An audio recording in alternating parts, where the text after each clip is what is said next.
최근 들어 디스인플레 기조가 굉장히 빠르게 나타나고 있죠. 이제는 급기야 디스인플레를 넘어서 물가 하락, 즉 디플레 시대까지 넘어가려는 저 신호탄이 나오고 있습니다. 최신판 클리블랜드 연은이 조사한 인플레 나우 데이터를 함께 보시겠습니다. 월간 기준 CPI 상승률을 보면은 이렇게 0.01%가 마이너스를 찍혀 있는 것을 확인할 수가 있습니다. 물론 마이너스 0.01이기 때문에 사실은 0이죠, 0. 전달 기록한 월간 기준 0의 상승률이 그대로 유지되고 있는 것으로 볼 수 있는데요. 그래도 정말 상징적인 의미가 있을 겁니다. 이제는 시장이 물가 상승이 낮아지는 디스인플레를 넘어서 물가 자체가 하락하는 디플레까지 나아갈 수 있다는 첫 신호탄, 그것이 이제 예측치로 반영이 되고 있다. 이렇게 의미부여를 할 수 있을 것 같은데요. 조만간 나오는 PC 데이터 발표와 함께 매달 CPI 수치에도 과거와는 다른 이유로, 즉 얼마나 노미나에 쏠렸던 관심이 이제는 얼마나 낮을 수 있느냐로 시선이 넘어가는 징검다리 숫자가 나왔다. 이렇게 의미를 부여할 수 있을 것 같습니다. 이런 분위기 안에서 요새 가장 높은 평가를 받고 있는 빌 에크먼의 블룸버그 인터뷰가 나왔는데요. 여러 전문가 훌륭한 분들이 많이 계시겠지만 에크먼은 정말 정확하게 타점을 찍어서 그가 실제 돈을 많이 벌었기 때문에 실력으로 인정을 할 수밖에 없는 상황이죠. 웅두웅 선수를 보면 지금 굉장히 폼이 가장 많이 올라온 그런 상황이라고 볼 수 있는데요. 인터뷰 요점 유혹한 점이 이겁니다. 연준이 내년 1분기에, 빠르면 1분기에 기준금리 인하를 할 수 있다. 왜냐? 조만간 금리 인하하지 않으면 경착륙 위험이 있을 수 있기 때문이다. 왜? 지금 인플레가 3%대고 기준금리가 5.25에서 5.5인데 이렇게 보면 실질금리가 2가 넘어서 굉장히 높은 수준이다. 인플레는 빠르게 내려왔는데 기준금리는 아직 높은 레벨에 있으니까 이게 경제에 큰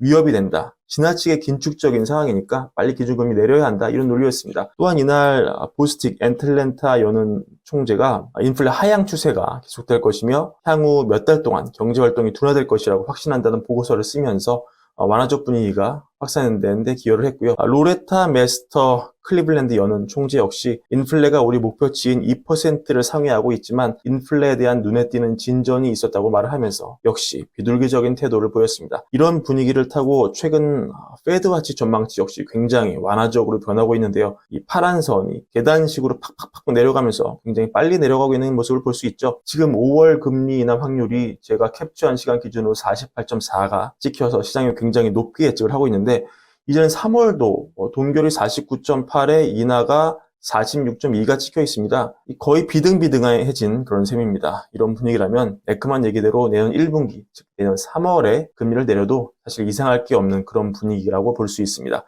하지만 우리는 이 0.01이 찍힌 테이블의 이면을 역시 함께 살펴볼 필요가 있겠는데요. 한번 이 표를 보시면은 생각보다 만만치 않은 점도 많이 있는데 라는 생각이 충분히 드실 수 있을 거라고 생각이 듭니다. 가장 눈에 띄는 점은 코어 CPI 예상치가 4.06으로 예측이 되면서 지난달 보셨던 4.0과 별 차이가 없을 것으로 기대가 되는 점입니다. 연간 기준 CPI도 3.04로 지난달 3.2에 비해서 내려가긴 했습니다만 급격한 하락은 아니라는 점을 볼 수 있습니다. 그렇다면 우리는 다음 달 CPI가 나올 때 뭐가 좀 진전이 됐고 뭐가 해결 과제인지 좀 뜯어보면 좋을 것 같은데요. 이게 지난달 나왔던 CPI 세부 항목이었습니다. 보시면 연간 기준 비교 항목에서는 에너지 가격 하락이 굉장히 기여를 많이 한 것으로 볼 수 있습니다. 하지만 작년 유가 1년 기준으로 보면은 작년 유가와 지금 유가가 거의 차이가 없는 수준이기 때문에 이제는 연간 기준으로 유가가 급격한 마이너스가 찍히기는 좀 쉽지 않을 수 있겠다. 자칫 사우디 감산이 이슈가 돼서 이게 다시 튀어오른다면은 연간 기준으로 기저효과에 의해 다시 플러스 요인이 될 수도 있겠다. 이런 생각을 해볼 수 있을 것 같고요. 그렇다면 월간 기준 CPI 예측치는 왜 마이너스 0.01이 나왔을까? 그거는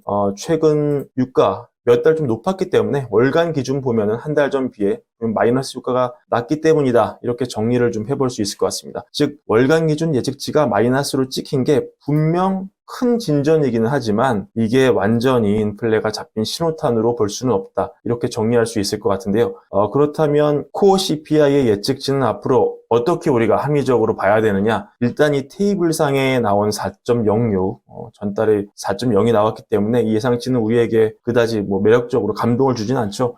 이건 어떻게 봐야 되냐? 코어 CPI에서 가장 중요한 항목 중 하나인 주거비가 결국 관건일 것이다. 지난달 역시 주거비가 상당한 관건이었는데 이게 단기간에 급격하게 꺾이는 모양새는 아닐 것으로 시장이 내다보는 것 같다. 이렇게 정리할 수 있을 것 같습니다. 그래서 이달 메스터 총재와 보스 총재는 이날 완화적 내용의 연설을 했지만 그렇지 않은 방향으로 얘기한 한 분의 연은 총재가 더 있었습니다. 네, 리치몬드의 박힌 총재였죠. 이분은 좀 더 보수적인 관점으로 얘기를 했는데요. 그는 주택과 서비스 부문 가격 압력이 지속되고 있다는 점을 신중해야 할 이유로 꼽으면서 금리 인상 가능성을 남겨놔야 한다. 가들 연준이 버려서는 안 된다. 이렇게 주장을 했습니다. 하지만 바킨도 다음 달 금리 인상을 하자는 건 아니고요. 이 옵션을 계속 테이블 위에 살려는 놓자. 이 싹을 자르는 그런 우를 범해서는 안 된다. 이 정도로 해석하면 될 것 같습니다. 또한 이날은 또 3분기 GDP 업데이트가 나왔는데 이게 4.9에서 이 4.9도 굉장히 놀라운 수치였는데 이게 5.2로 올라갔습니다. 생각보다 경기가 굉장히 잘 안 떨어지고 있다. 이번 불프도 온라인 소비가 생각보다 많이 되면서 소비 심리가 꽤 탄탄하다는 것을 보여주기도 했는데요. 이런 점이 박켄 총재에게 금리 인상 카드를 쉽게 버리면 안 된다는 그런 어떤 신념을 주지 않았을까.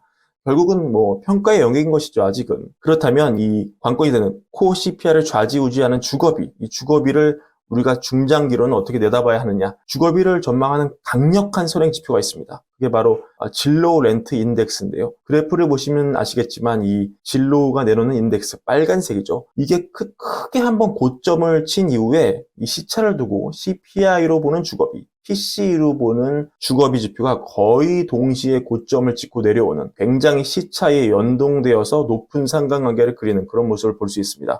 이걸 보시면 우리가 합리적으로 예측한다면 주거비 역시 시간의 문제이지 떨어지는 경로겠구나를 예상하는 게 확률적으로 높을 것입니다.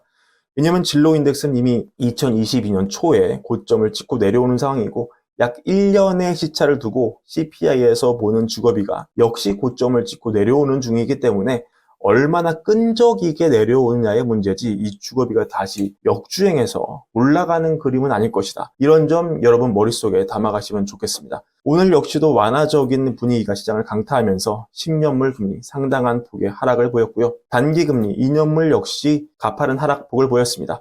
결국은 조기 금리 인하에 대한 기대감이 오늘은 시장을 지배했다. 이렇게 보시면 되겠습니다.